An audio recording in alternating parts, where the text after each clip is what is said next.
Hey everyone, and welcome back to Country Music Made Me. Thank you so much for joining us once again. As always, please be sure to like, share, follow, subscribe to us wherever you are listening. You can leave us a review, a rating, tell your friends, your family, your neighbors to come on over and have a listen. That support is huge. Today, we're joined by Aaron Goodvin. Now, Aaron was born and raised in Canada, but left for Nashville at the age of 25 to chase his dreams of country music stardom. Now, after grinding it out and riding the highs and lows of a music career, he finally got the big break he was looking for in the States earlier this year. Now, in Canada, he has found great success with his music, but in the States, it's always been a slow and steady grind. But in October, that is when Bobby Bones caught wind of his single, Lonely Drum. Not only did he play that song during his Friday morning dance party, he invited Aaron onto his show, and then Aaron was named the Spotlight Artist of the Week on the Top 30 countdown. It's all been a roller coaster, and all the while, Aaron had a #1 in Canada with Boy Like Me, and he released his new EP, Lucky Stars. It's been an incredible journey and one we were excited to learn more about. So please enjoy our conversation with Aaron Goodvin.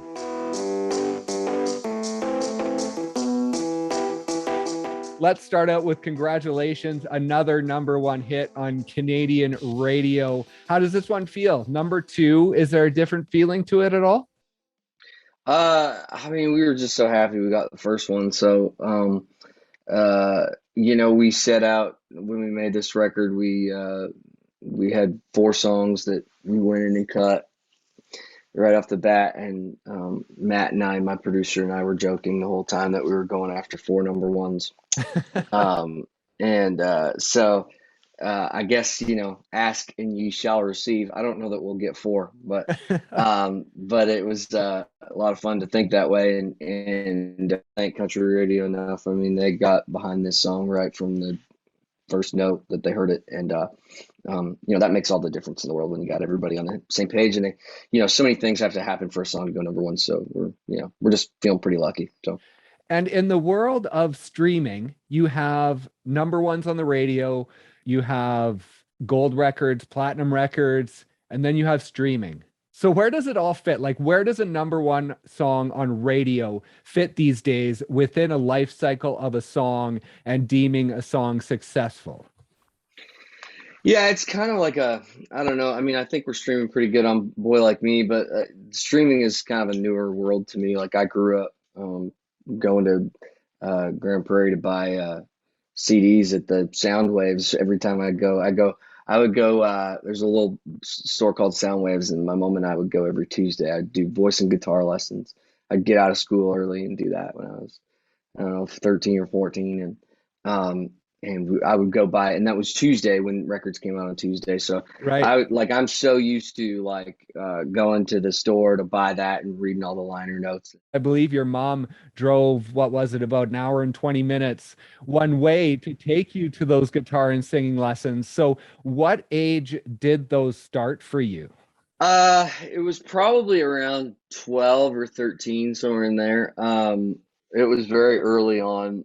My mom was kind of the early believer, I think, um, in a lot of like what I did. I think she saw something that nobody else really saw, which, in hindsight, I'm very grateful for.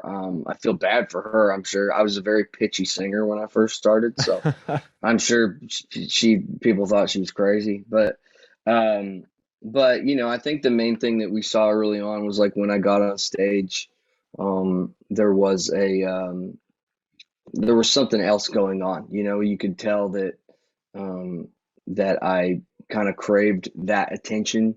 I liked it. I knew how to handle it even very early on. And I had a little bit of a showman thing going on. So the rest was like, for me, it was like I just had to learn how to do all these other things that didn't come as naturally as like being on stage. But mom was a big part of my career early on. I would not be here, wouldn't have made it this far for sure if I didn't have her. And then dad sort of slowly joined us. I think probably when I was 17 or 18, he'd start coming to shows and started like seeing what was happening, then became very invested. And then there's a ton of stories I could tell you about us trying to make it work. It wasn't easy. It was very difficult. And there was always money that had to be spent. There was always things that we had to do to just kind of get to that next level. So but no, I'm very grateful for my parents. They did a lot for me. So. And that performing side of things, and at 12 or 13, you decided this is something you wanted to learn. But on the performance side, what age were you when you sort of got that bug and you realized that it was something you enjoyed? Yeah, the first karaoke contest I did, I was 12. It was at the Grand Prairie Mall. And I sang um Be My Baby Tonight by John Michael Montgomery. And I just remember being on, I don't remember a lot about it. I just remember being on stage long. And then the next year, I went and did that same contest. And I think I won second place. And I bought golf clubs with my $200 from Zellers. And I was like sold. I was like, oh, I can make money doing this and I can buy golf clubs. This is awesome. So, and then it all started to like, funnel from there. We would start entering contests anywhere that we could see something. My mom, we went to, I can't remember, I think it was High Prairie one time, Alberta, and I did a contest where I didn't get picked, but mom had videotaped it and like sent it into the organizers and was like, "What are you guys looking for?" Like we thought, we'd be, and of course after that they'd invite us down. So Right. my mom was always like in there like a dirty shirt, like, hey, how come, why didn't this work and why didn't this, and sending videotapes and like just doing whatever it took to kind of get me, more and more opportunities to be on stage. So Right. And what was the first competition that you actually won? I don't know that I ever won one, to Oh, be really? honest. Well, it's much like most of my career. Um, I always got second place. I always got beat out by somebody who was honestly a better probably singer than I was. I had everything else but that, really. I think I had the charisma and I had the, all that, but when it came to like being technically perfect, I would just never win. But I always laugh because I was like, I feel like people just, give me number ones and awards and stuff like that because I just won't go away. They're like, God, this guy will not stop.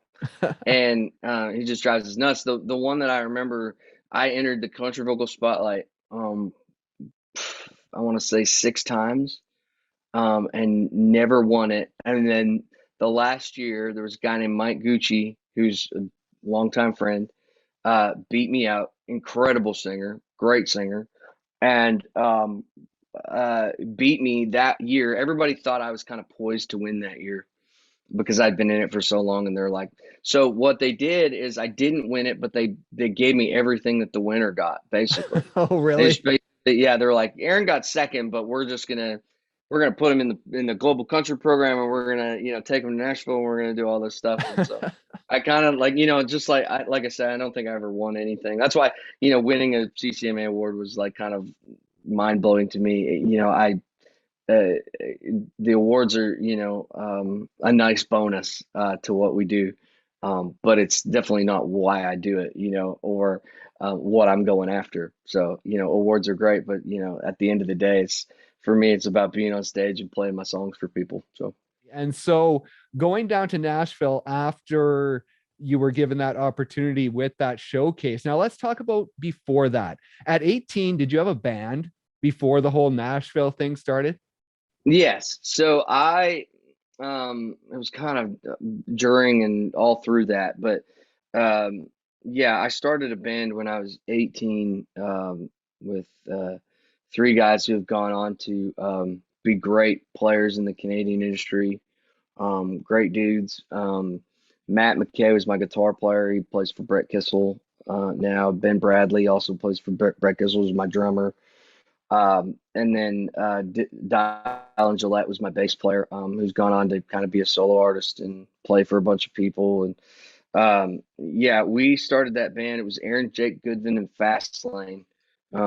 And we toured around Alberta, Saskatchewan, BC for years, 5 or 6 years. Oh, okay. Got as big as we could get without having a song on the radio or anything. We kind of made it to, we played all the rodeo cabarets, and we were kind of like, we played a bunch of cover songs. In a way, it was like a party thing, but in another way, it was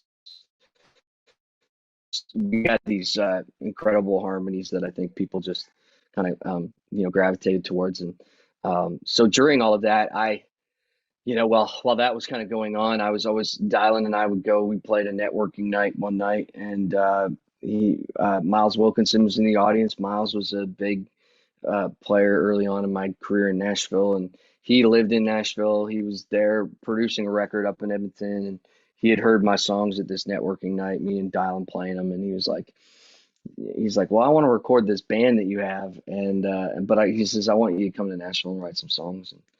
And I was like, cool, I'll be there tomorrow. Like, when do you need me there? And he was like, and so then as he sort of gave me the first invite, and I just started making trips and staying at his house, and I kind of had an in down there. I was in writing rooms I had no business being in. Just amazing writers that gave me time because of Miles, and it started off this kind of path to being a songwriter. So And what age were you when you first went down with Miles to start that journey with him? I was 20 years old, 20 or 21, somewhere there. Okay. And so what was that like, that introduction to Nashville after doing it in Canada and doing the regional scene? Was it an eye opener going down there, or did you find it pretty easy to sort of get accustomed to that lifestyle? Well, I was one of these really nerdy dudes that read every liner note to every country record ever made. So like I would go places and people would be like, I'd go to like writers rounds or whatever, and I would like know the guys that were up there without meeting them. Like, actually, I didn't know who they were, but I knew their names. So Right. I like one time in particular, there was a guy that was up there playing, and he came off stage, or I ended up talking to his wife, and I was just sitting there, and she was like, "Oh, blah blah," blah. And I was like, "Hey, did your husband write, Marriage Just a Plain Jane on Rick Trevino?" He looked at me like, how the hell do you know that? Like, because, it wasn't a big song or a big. And so then she was like, oh my God, and then so she would tell that writer, this guy knows your song on this record. And then so I would like make relationships like that. But I was very plugged in when I first came to Nashville. I was very lucky because I had somebody who believed in my talent, and also recorded every song. We just did guitar vocals. So I had a guy that he was an engineer, Miles, and so I would sit in his like, in this little extra room he had off of his house. I slept on his couch, and then I'd go into town. He'd drive me around. I couldn't even rent a car at that time. He'd drive me to my rides, and then I would come back and we would lay the songs down, just like guitar vocals, and we would just kind of develop.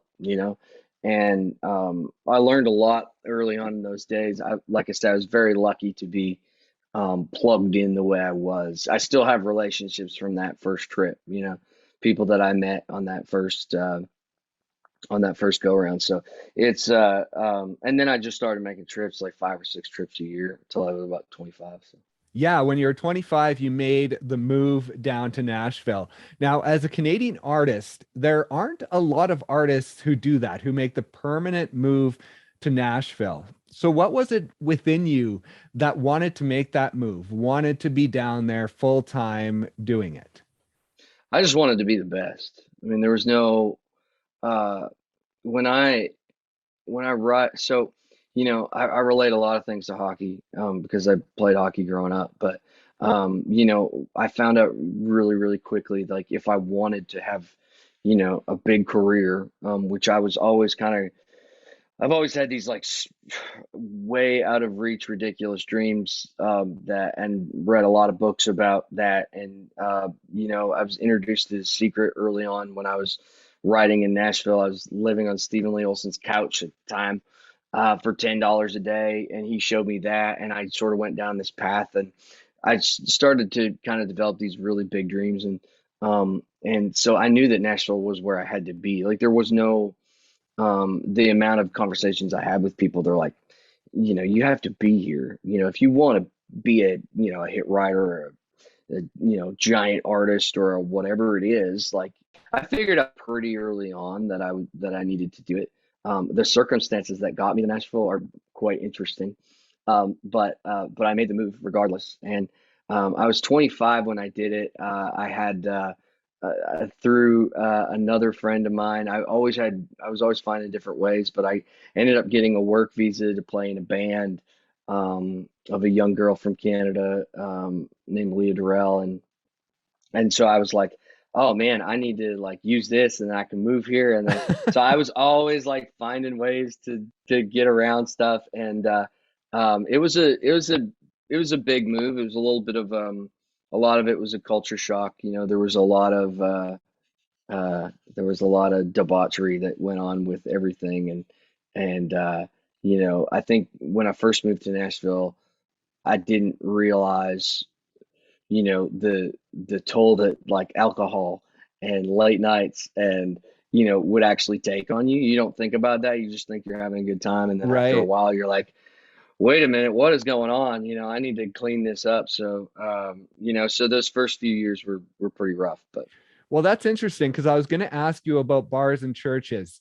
You have those two sides on that song, and you talk about your music being very personal to you and your writing. And so I was wondering with that, with the bars side of that song, if that's something you lived and something you oh kind of had to work through.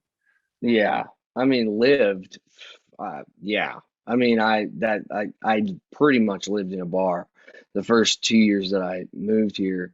Um, all my friends were at the bar. We'd write a song, we'd go to the bar. I'd stay out till 2 a.m. in the morning, and then I'd get back up and I'd go to sleep. Luckily, the writing day usually starts at 11. So I was able to go write songs, and then by 2 o'clock, I was at the bar again, talking about how great our song is, and trying to the whole thing is you're just trying to convince yourself that you're there for a reason, that you need to be there. Right. Nobody else is going to like come in and ride in on a white horse and be like, you're the greatest thing. I mean, maybe it happens for other people. Certainly didn't happen for me. So, I literally, you're just trying to convince yourself that you have a place there, that you have a voice there, that you matter, really, Right. that you're something. And, so I spent the first 2 to 3 years in this town just trying to convince myself of that. I went through three managers. It was a mess. Like it was a total mess. And, it wasn't until I started to like, really stop and think about why I was there, what I was doing there, what's the purpose, because you just kind of get lost in a sea of like, friends, and who your friends are, or who are your friend, who's actually doing Right. something for you, who's not. And you kind of just go through this whole thing. And I just finally, I put I hit pause on the drinking, and I ended up sitting on a couch, sleeping on a couch, one of many couches I slept on, at my new manager's house. Who manager is a very loose term, somebody who just really believed in me and my talent, and just I was literally like, I gotta go back and work for dad's construction company. Like this is where we're at. Right. And so I did that. I'm just kind of ripping through this story. I know you didn't Yeah. ask, but you're getting it. No, it's all good. I love it. But so I was sleeping on her couch. She totally believed in me. She was like, I was like, no, I was like, I need to go back home. And she's like, just come stay on my couch. You're not gonna pay anything. Like, don't pay me anything. Just hang out, and don't leave yet. Basically, was the whole thing. And this was October, I think, of 2012, I think. And and so I'm sleeping on the couch. I have a massive migraine. I've been there for about a month. I have a massive migraine, and I'm laying on the couch, and then I get a phone call or I get a text from Cole Swindell, who at the time nobody knew who Cole was. Yeah.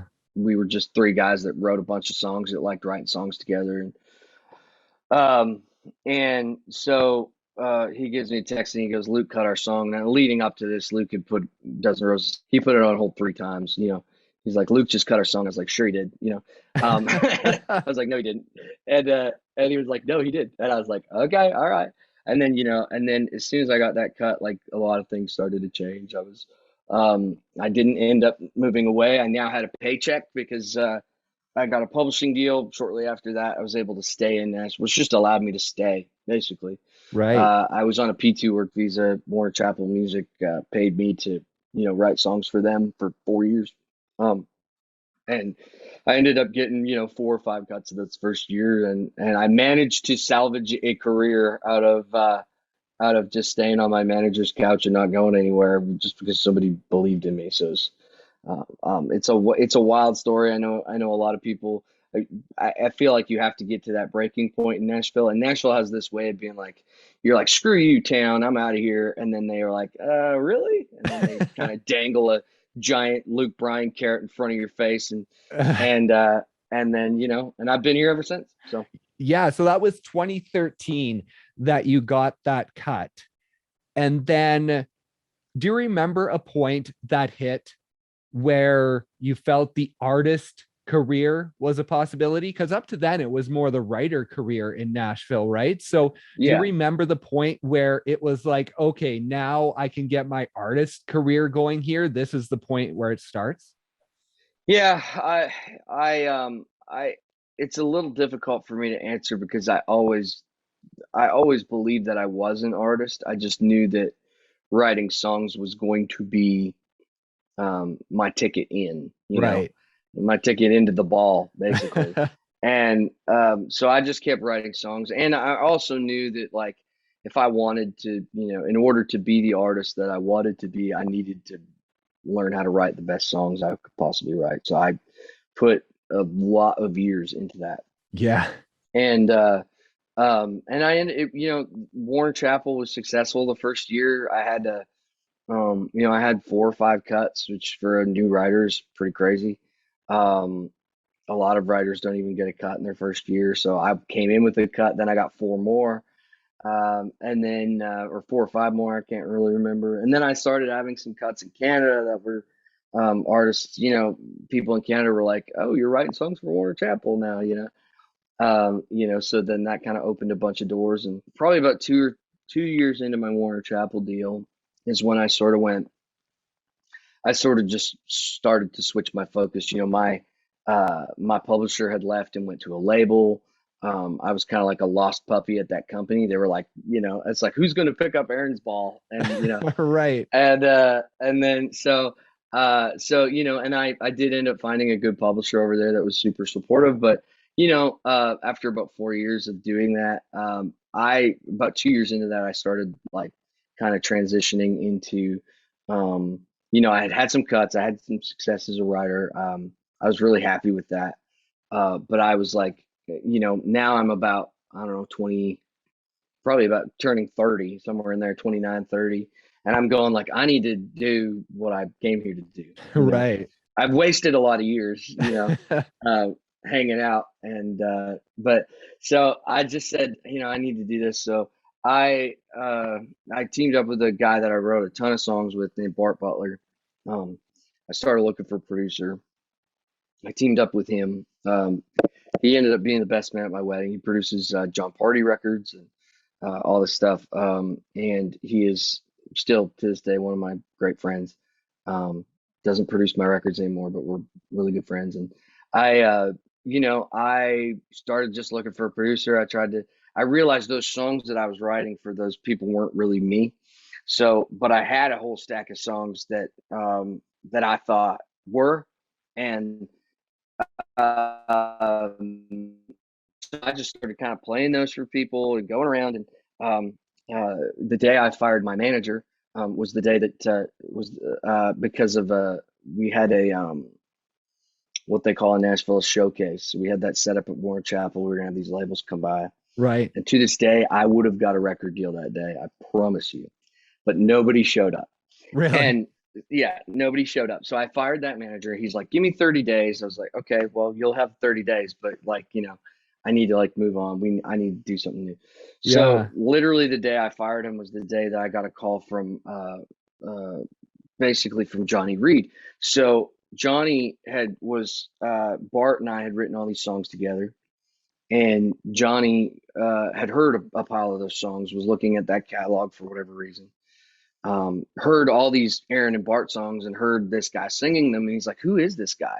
And Jennifer, the publisher at that company, was like, "Oh, that's Aaron Goodvin." She goes, "Oh, he's Canadian." So they started talking about all this, and um, Johnny had called out of the blue and was like, "Hey, I heard all these songs. Hey, mate, I heard all these songs here." And does this with his accent, and so it was a very emotional roller coaster of a day, from going no label showed up to, then Johnny Reed calls, and so that to me was like, I'm a very I go a lot on energy, and when something kind of falls through, there's a reason for it. So now my focus was not being an artist in Canada, my focus was being an artist, Right. Yeah. and but like Johnny kind of came along. We sent him a bunch of songs he had heard. He flipped out over three songs. One was Woman in Love, one was Miss Me Yet, one was Lonely Drum. Um, he's like, these three are gold. And so he just basically said, we had a meeting. He was like, let me bring you some opportunities. And he flew up to Toronto and met with all the labels. Warner Canada was probably the most interested in what we were going to do. And I was going to be on the first half of Johnny's tour, or I was going to be on Johnny's tour opening. And, and then I basically so all that happened, and Johnny, like the next Friday, like we fly up to Toronto. We land at about 9 a.m. We go over to the label. I play him some songs. I play him another song called Knock on Wood, which ended up being my first single. Um, and uh, I signed my record deal that day. Like I brought my guitar and played, and they were like, "Oh my God, this guy's real!" Like because they didn't even know me from Adam. The day I Right. met everybody up there was the day I signed my record deal. So it was pretty amazing. And it's been rocking in Canada ever since, and it's just amazing how it all unfolds. So Yeah. And so that was 2016 when you released that debut album, which included Lonely Drum. Now, so flash forward 4 or 5 years, and this month, Lonely Drum all of a sudden blows up on the Bobby Bones show. And after all this time of living in the States and wanting to have this career in the States, yeah. finally, all of a sudden, it like blows up. What is that like for you to finally have that attention on your music in the States? I mean, it's incredible. I mean, it's kind of the dream. It's what you dream about. This was an idea that my management company had that they mentioned in passing, not as like, this is what we're doing, it's going to be great. It was like, hey, he's got the Friday morning dance party, Lonely Drum's perfect for it, blah, blah, blah. I have an amazing management team. They're very wonderful. And they made this giant plaque and did this whole thing. And like, for your consideration for your dance party, gave him some Lonely Drum cookies. Still don't know what those look like or what they taste like. Apparently, it was some famous cookie guy. I don't know. I don't know. Oh And yeah. Bobby, the funniest thing about it was that he did something that I've never seen anybody else do in radio, which is play a song he's never heard before.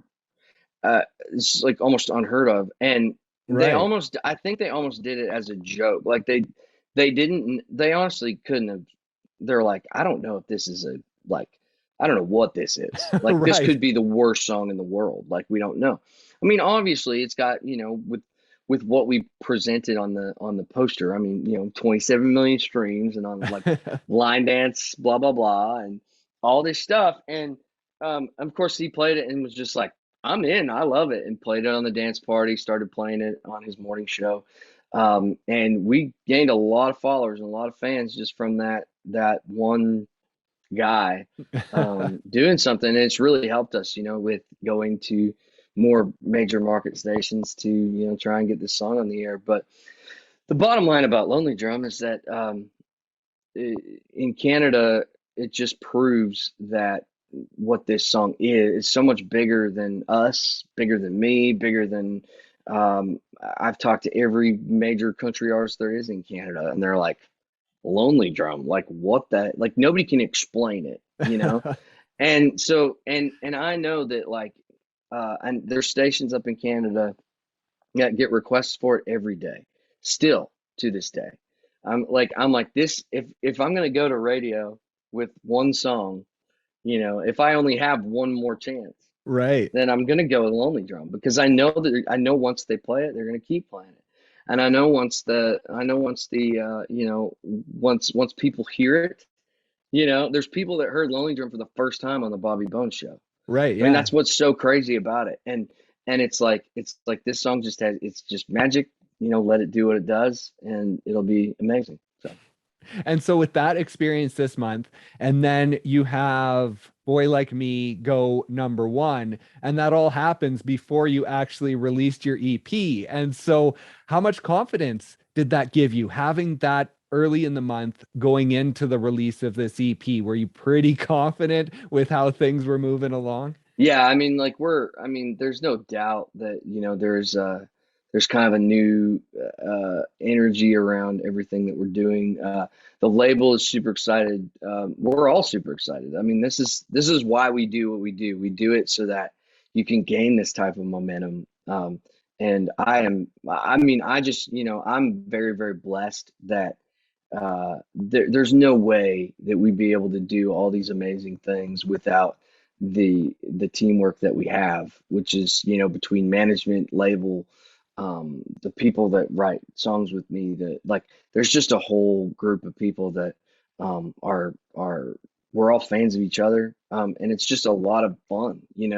And this is like why we do everything. And I think I believed in myself when nobody else did. So that's, like, and I had to go through years of that for, like there was a lot of time in there where I had to literally, like, I just wouldn't go away, Right. because I knew that if I kept on, my dad said to me growing up, he goes, Aaron, you know why I'm the best carpenter? And I was like, well, I don't know that you are the best carpenter, Dad, but I said, but tell me anyway. And he said, because I just outlasted everybody else. And so like that is literally in my DNA, like that work ethic of just not giving up, not quitting. People know that I'm not going anywhere. Like I'm not going to go anywhere. That's why you have to just like understand that I'm sticking around and I'm not going anywhere. And it's just cool that, it's starting to happen in the US.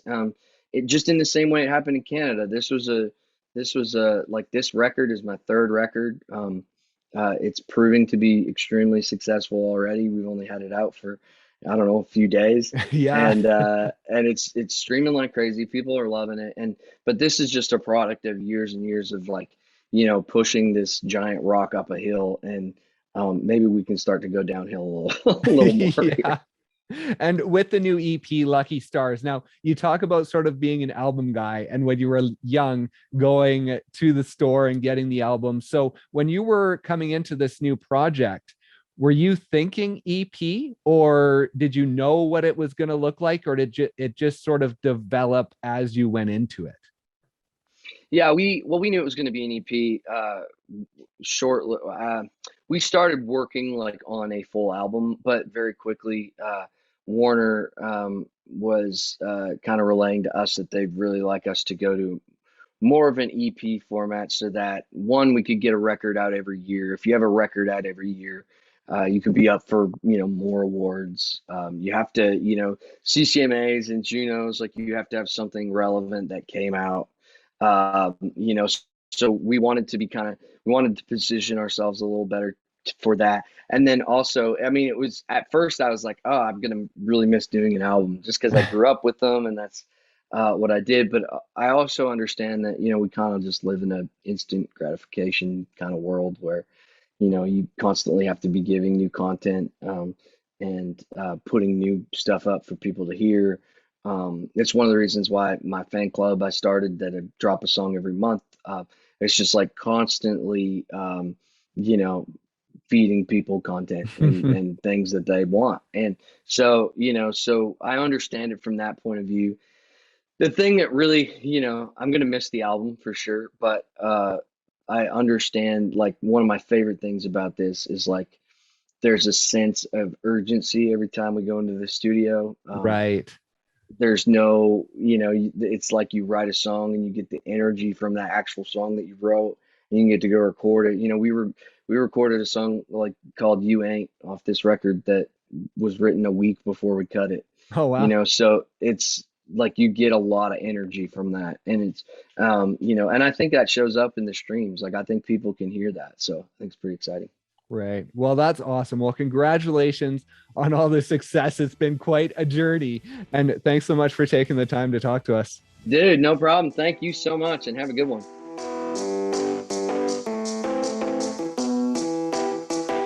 Thank you once again so much for listening. And thank you to Aaron for stopping by and sharing his story. Be sure to check out his new EP, Lucky Stars, wherever you stream your music.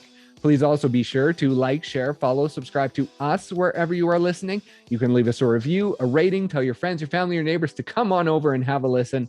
That support is huge. Thanks once again for listening, and we'll see you next time on Country Music Made Me.